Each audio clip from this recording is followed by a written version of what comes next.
Hi friends, good morning. చూడండి friends, మా ఇంటి ఎదురుకుండా ఒక ఖాళీ స్థలం ఉంది. ఆ స్థలానికి సంబంధించిన ఓనర్ అయితే ఎవరో తెలియదు, ఎక్కడ ఉంటారో కూడా తెలియదు. ఎవరో చెప్పగా విన్నాను ఈ స్థలం ఓనరు అమెరికాలో ఉంటారని. ఈ స్థలం అయితే చెత్త పోసుకునే దానికి ఒక డంపింగ్ యార్డ్ లాగా తయారైంది. ఈ ఇంటి ఎదురుకుండా, ఈ స్థలం ఎదురుకుండా ఉన్న వల్ల మాకు ఇబ్బంది అవుతుంది. చూడండి, ఇది పెద్ద డంపింగ్ యార్డ్ లాగా తయారవుతుంది. ఇదిగో చూసారా, మా పక్కింటి వాళ్ళు బాగా చెత్త పోసేస్తూ ఉంటారు. వాళ్ళు వేరే ఇళ్లలో పనిచేసి, మా పక్కింటి ఉండేవాళ్ళు ఆ పక్క స్థలాల వాళ్ళ ఇంట్లలో పనిచేసే వాళ్ళ చెత్త కూడా తీసుకొచ్చి ఇక్కడ ఎదురుకుండా పోస్తుంటారు. వీళ్ళు చెత్త పోయడం వల్ల వేరే వాళ్ళు కూడా తీసుకొచ్చి ఇక్కడ చెత్త పోసే ప్లేస్ అనుకుని ఇక్కడ పోసేస్తూ ఉంటారు. ఇవాళ అయితే ఎవరో తీసుకొచ్చి, మేము చూడలేదు, ఎవరో తీసుకొచ్చేసేసి చాప ఉంటుంది కదా, ఫైబర్ చుట్టిన చాప. నాకు తెలిసి ఇది ఏమన్నా కార్లు డిక్కీలో తయారు చేసే చాప అనుకుంటాను ఇది.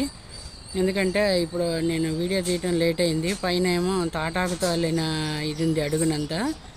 లోపలంతా ఏదో ఫైబర్ దూదో ఏదో ఉంటుంది కదా, ఈ కార్లలో డిక్కీలో ఏదన్నా ఉపయోగిస్తారనుకుంటా ఇది. దీన్ని తీసుకొచ్చి మా ఇంటి ఎదురుకుండా ఎప్పుడు వేసారో కూడా తెలియదు. నిన్న రాత్రి దాకా అయితే లేదు. ఈరోజు పొద్దున మేము ఎంతసేపని ఇంట్లో కాపలా ఉంటామండి. మేము లోపల పని చేసుకుంటూ ఉండగా ఇది చూసి ఏంటో వాసన వస్తుందని బయటకు వచ్చి చూస్తే అప్పటికే అది తగలబడుతుంది. ఇదిగో చూడండి, ఎంత కంపు వస్తుందంటే అంత కంపు వస్తుంది. మొత్తం కిటికీ తలుపులతో సహా అంతా వేసుకొని కూర్చోవాల్సి వస్తుంది. ఇది డైరెక్ట్గా మా ఇంటి ఎదురుకుండా ఉన్న గుమ్మానికి ఎదురుకుండా ఈ చాప వేసి ఇదిగో ఇది తగలేశారు. ఒకటే కంపు. ఇది ఇంకా రాత్రి ఇంకా పడుతుందో, రాత్రి దాకా పడుతుందో లేకపోతే రేపు ఉదయం దాకా పడుతుందో కూడా తెలియదండి. చూడండి, ఒకటే వాసన వస్తుంది. ఫైబర్ దొరి కదా, ఇది ఖాళీ. అదే వాళ్ళకి వద్దనుకున్నప్పుడు రోజు పొద్దున్నే పారిశుద్ధ్య కార్మికులు వస్తారు కదా, వాళ్ళు ట్రక్ తీసుకున్నా ఆటో తీసుకున్నా చెత్త సేకరించేదానికి వాళ్ళకి వేసేస్తే సరిపోతుంది కదండి. వాళ్ళకి వేయకుండా ఇక్కడ మా ఇంటి ఎదురుకుండా ఖాళీ స్థలం ఉంది కదా అని చెప్పేసి ప్రతి వాళ్ళు ఇక్కడ వేసేసి పోతూ ఉంటారండి. వేసేసి పోవడమే కాకుండా మామూలు చెత్త ఆకులు అయితే ఏది తగలబెట్టినా అంత వాసన రాదు, ఏదో కొంచెం పొగ వస్తుందే కానీ ఇలాంటి ఫైబర్వి ప్లాస్టిక్ వస్తువులు తగిలించినప్పుడు విపరీతమైన వాసన వస్తుంది కదండి. చూడండి, ఇది పొద్దున్న నుంచి మాకు ఒక నరకంలాగా ఉంది ఈ వాసన. దయచేసి మీ అందరికీ, ఖాళీ స్థలాలు ఉన్న వాళ్ళందరికీ కూడా నేను విజ్ఞప్తి చేసేది ఏంటంటే, ఈ వీడియో ద్వారా మీరు ఖాళీ స్థలాలు ఉంచేసేయకండి.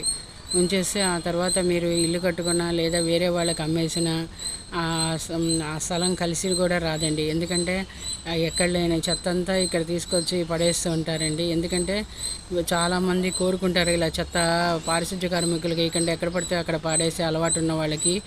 వాళ్ళు ఏమని కోరుకుంటారంటే ఈ స్థలం ఉండే వాళ్ళకి ఎప్పటికీ ఇల్లు కట్టుకునే అవకాశం రాకూడదు, ఇలాగే ఉండిపోవాలి వీళ్ళు, మనం చెత్త వేసుకోవడానికి చాలా హాయిగా ఉంటుంది కదా అని దురుద్దేశంతో ఇలా కోరుకుంటూ ఉంటారు వాళ్ళు. ఈ స్థలం బాగుంది, మేము చెత్త వేసుకోవడానికి ఎప్పటికీ ఇలాగే ఉంటేనే బాగుండు, ఈ స్థలం అభివృద్ధి చెందకూడదు అని కోరుకుంటూ ఉంటారండి. దయచేసి అందుకని మీరు ఎప్పుడూ కూడా ఖాళీ స్థలాన్ని ఇలా ఉంచేసేయద్దండి. వచ్చి అప్పటికప్పుడు చూసుకుంటూ ఉండండి. లేదా ఈ స్థలం బలానా వాళ్ళకి సంబంధించిందని ఒక బోర్డు అయినా పెట్టుకోండి. మేము ఇంకా బలానా సెక్షన్ల ప్రకారం మేము చర్యలు తీసుకుంటాం మా స్థలంలో చెత్త పోస్తే అని ఇలా అయినా మీరు కనీసం ప్రకటించి ఒక బోర్డు అయినా పెట్టండి. అంతేగాని ఈ స్థలాన్ని ఇలా వదిలేసేయద్దండి. ఇలా స్థలం వదిలేసేస్తే చూడండి ఎంత చెత్త పోస్తున్నారో.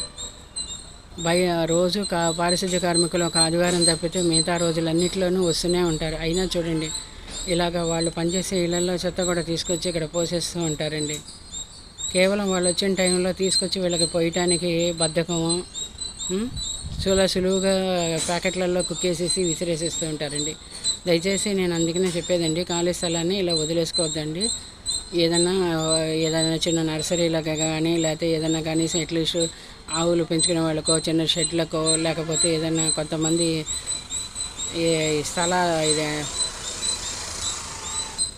చిన్న గోడౌన్లకి ఉపయోగించే స్థలంగా కానీ ఉపయోగించుకుంటూ ఉంటారు కదండి. అలాంటి వాళ్ళకన్నా దయచేసి ఇవ్వండి. ఇది ఒక సామాజిక సురక్షకి సంబంధించిన వీడియో అండి. దయచేసి మీ తెలిసిన వాళ్ళందరికీ కూడా ఈ వీడియోని షేర్ చేయండి, లైక్ చేయండి. శారదా హ్యాపీ గార్డెన్ ఛానల్ని సబ్స్క్రైబ్ చేసుకోండి. Thank you friends.